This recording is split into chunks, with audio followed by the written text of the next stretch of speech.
هيحصل ايه لو البولجوجي قابلت المكرونه البشاميل؟ اهلا بيكم في سلسله رمضان في فيوجن ما بين الاكل المصري والاكل الكوري، والنهارده هنعمل بشاميل بولجوجي باستا. هنبتدي بتقطيع لحمه فليتو لشرايح رفيعه قوي زي الشاورما، بعدين هنتبلها بتتبيله البولجوجي اللي بتتكون من بصله هنقطعها مكعبات كبيره، قطعه من الزنجبيل برضو هنقطعها لقطع، ده كله طبعا هيتضرب في الكبه فمش لازم ان انتوا تقطعوها لقطع صغيره قوي. كمان مش هننسى التفاحيه اللي هي البديل للكمثرى الكوري، وكمان 4 فصوص من الثوم. هنضيف ده كله بقى في الكبه علشان نخلطهم مع بعض ويبقى عندنا الخلطه بتاعه البولجوجي. هنضيف التتبيله دي على اللحمه، بعد كده هنحط صويا صوص فاتحه، معلقه ونص كبيره من السكر، ربع معلقه كبيره من الفلفل الاسود، وكمان رشه زيت سمسم ودي اساسيه. هنديها تقليبه بقى، بعد كده هنبدا ان احنا نحضر الخضار اللي هيتحط معاها في التتبيله دي، وهو شرايح من البصل وكمان شرايح او قطع من البصل الاخضر، والاحسن ان انتوا تستعملوا الروز بس او الحته البيضاء اللي في البصل الاخضر. كده تتبيله البولجوجي كلها بقت جاهزه، هنديها تقليبه كده وبعد كده هنحطها في التلاجة مش اقل من نص ساعه. في الوقت ده بقى يلا نحضر البشاميل.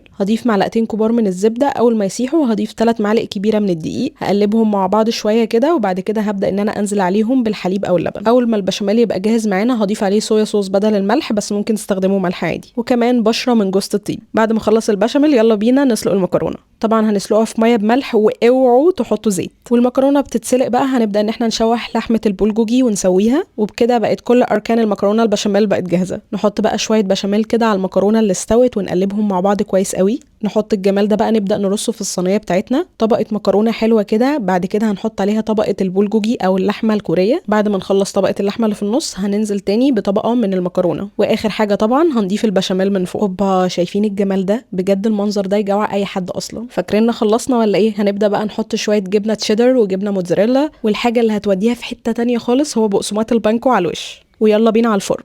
عايزاكوا بقى تشوفوا الجمال ده، حاجة كده مقرمشة من فوق وطرية من تحت بتبظ وريحتها روعة. يلا بينا نغرفها وندوقها مع بعض، لاني طبعا اول مرة هدوقها لان الحاجة دي من اختراعي، فهنجرب مع بعض ونشوف النتيجة بقت ايه. رشيت عليها شوية بصل اخضر من فوق كده علشان نكمل بقى الكوريان ستايل.